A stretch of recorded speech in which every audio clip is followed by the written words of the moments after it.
Assalamualaikum warahmatullahi wabarakatuh. Alhamdulillahil wahidil ahad, al-fardis samad, alladzi lam yalid wa lam yulad wa lam yakul lahu kufuwan ahad, walladzi laysa kamithlihi syai'un wa huwas sami'ul basir.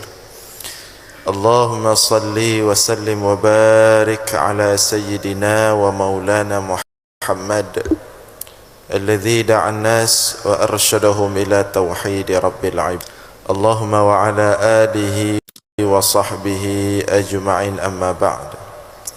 Puji beserta syukur senantiasa selalu kita persembahkan kepada Allah Subhanahu wa taala, Tuhan yang esa pada zatnya, yang esa pada setiap sifat-sifatnya, yang esa pada setiap af'alnya. Tidak ada satupun makhluk yang serupa dengannya bentuk apapun.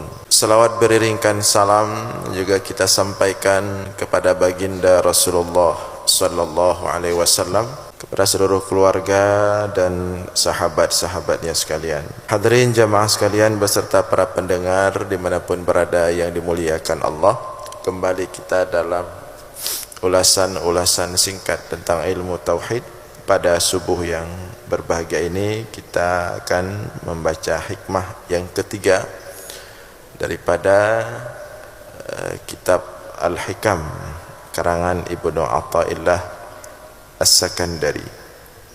Sawabiqul himam la takhriqu aswar al-aqdar. Sawabiqul himam la takhriqu aswar al-aqdar. Sawabiqul himam atau al-himamus sawabiq, keinginan atau cita-cita yang tinggi, keinginan atau cita-cita yang tinggi.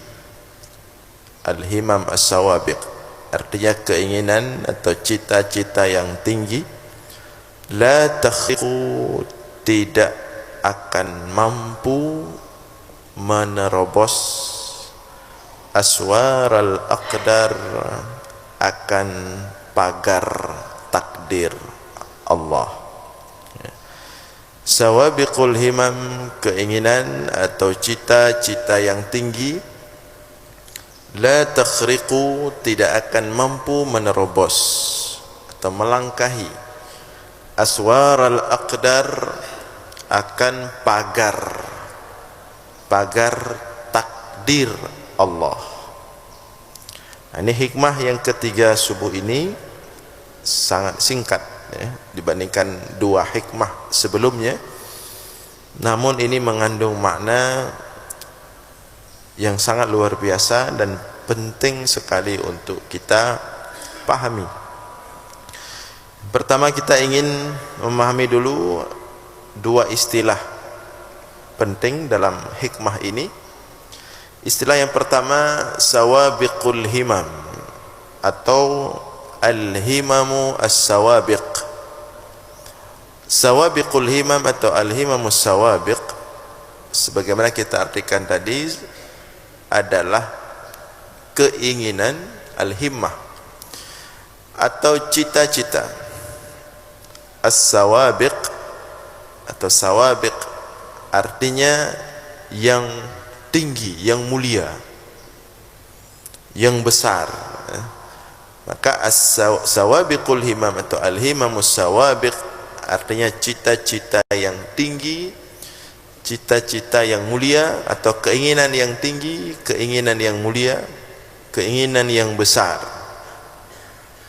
Ini maksud keinginan yang mulia ini atau keinginan yang tinggi, keinginan yang besar ini adalah keinginannya orang-orang yang punya derajat atau kedudukan yang tinggi di sisi Allah.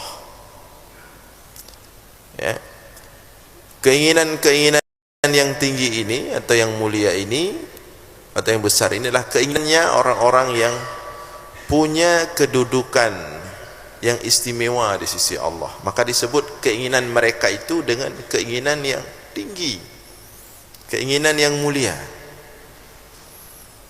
keinginan yang sekali mereka ingin sesuatu itu sesuatu yang besar. dan mereka berusaha untuk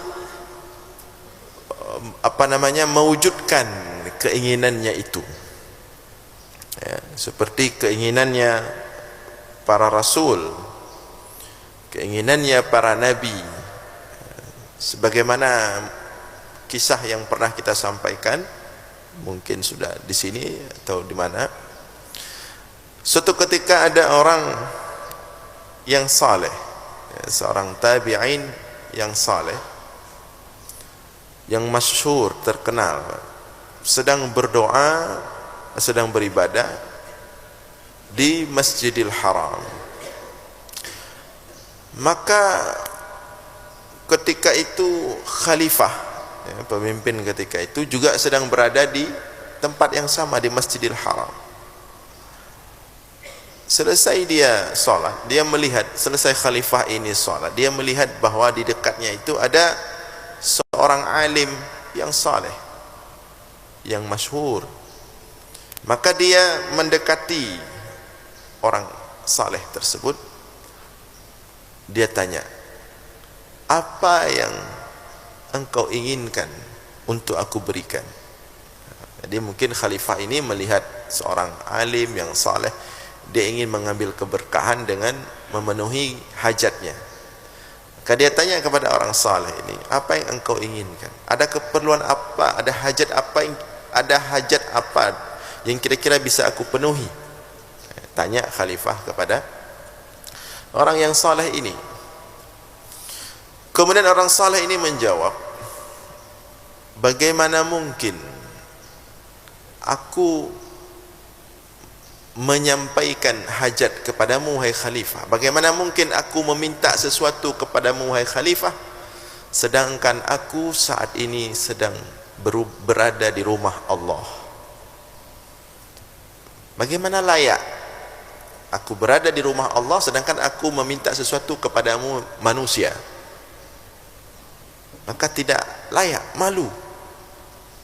Sedang di rumah Allah tapi mintanya kepada makhluk. Dia kata orang saleh ini, tak perlu, tak mungkin saya minta kepadamu di sini. Ini rumah Allah. Ya.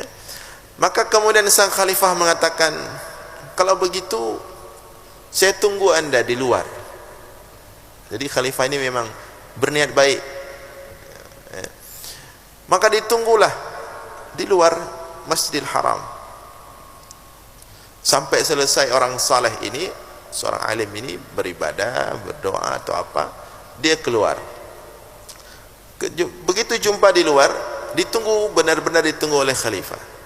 Tanya khalifah kepada orang saleh ini, nah sekarang kita sudah di luar rumah Allah, berarti sekarang kamu sudah boleh minta sesuatu kepada saya, mintalah. Ditanya sama orang saleh ini, kalau begitu perkara apa yang bisa aku minta kepadamu? Apakah perkara dunia atau perkara akhirat? Ya, perkara dunia, urusan dunia atau urusan akhirat? Kata khalifah, tentu saja urusan dunia. Kalau urusan akhirat saya tidak mampu memenuhinya. Minta saja urusan dunia. Kata orang saleh ini, adapun urusan dunia, jangankan sama kamu manusia, sama Allah saja tidak pernah aku minta urusan dunia. Setiap urusan yang aku minta kepada Allah pasti urusan akhirat. Dunia tidak pernah aku minta kepada Allah. Kalau kepada Allah saja dunia tidak pernah aku minta, apalagi kepada kamu manusia. Maka ketika itu sang khalifah terdiam. Ini contoh al-himamus sawabiq, keinginan yang besar, bukan keinginan model-model kita yang masih kecil-kecil. Kita urusan bocor rumah pun hujan kita minta sama Allah. Kempes Honda di jalan, kempes ban Honda, apa langsung, apa-apa langsung. Maka beda level keinginan kita dengan level mereka, para wali-wali Allah. Level keinginan mereka para rasul, para nabi, para wali-wali Allah. Maka di sini keinginan mereka itu disebut oleh Ibnu Athaillah As-Sakandari dengan istilah al-himamus sawabiq, keinginan-keinginan yang tinggi.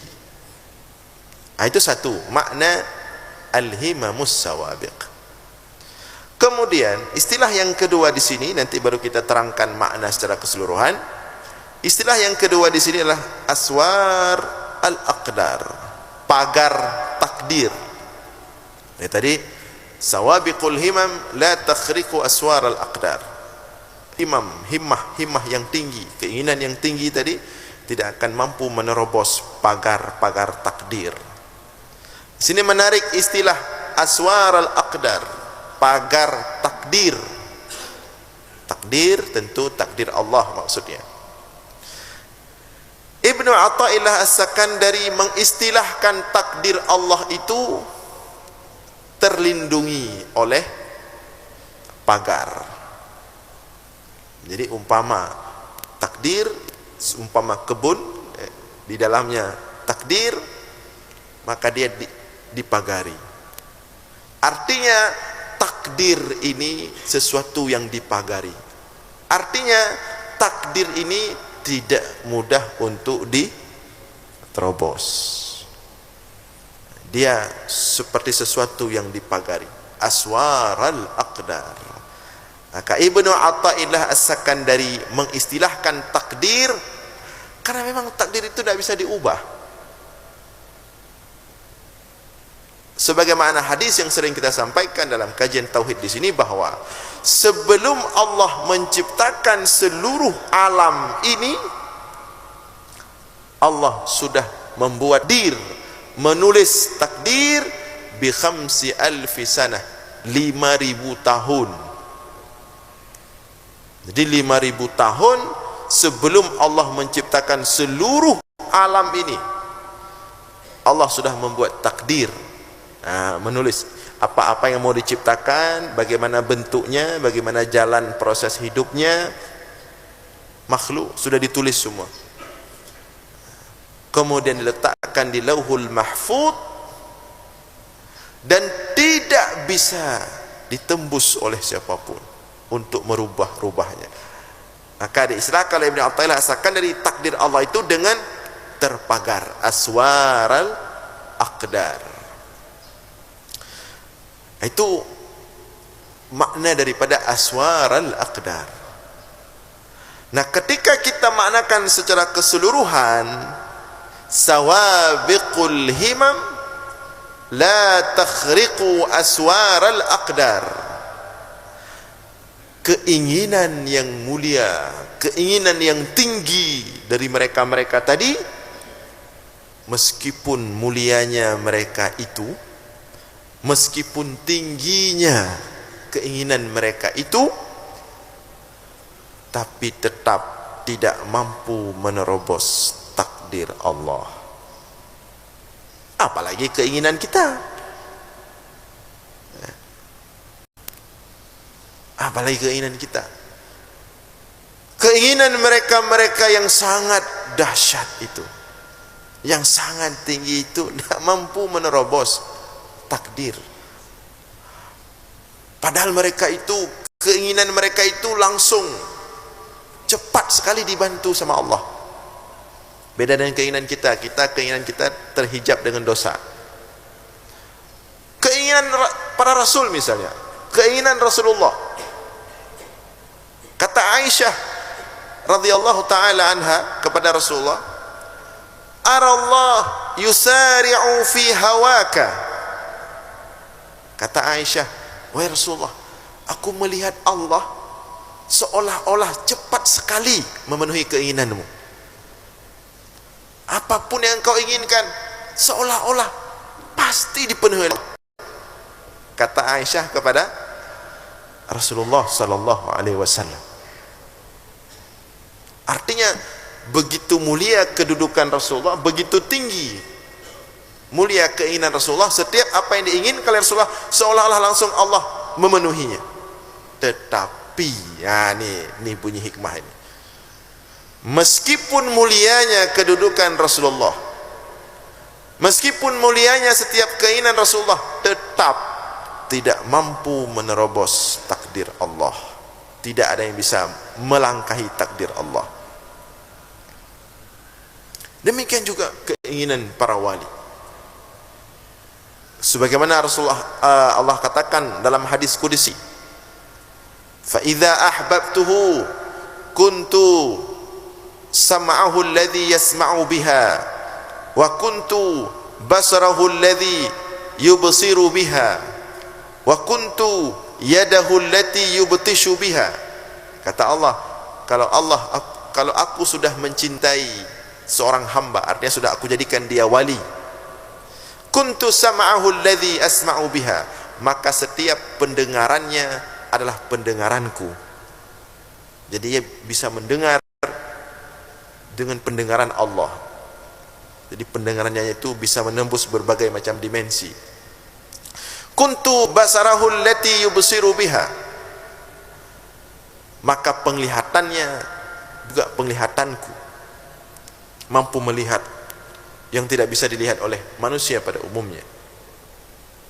Kuntu yadahu allati yubtishu biha, maka kekuatannya menggunakan kekuatan yang berbeda. Ini wali.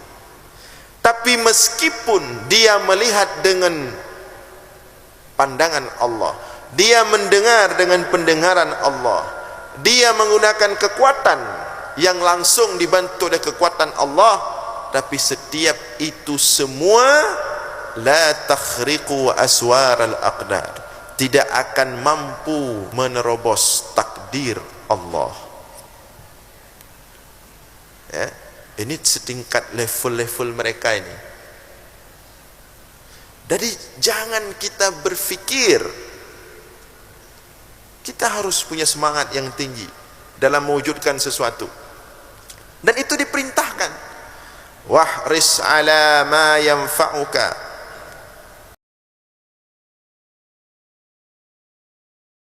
wala ta'jas.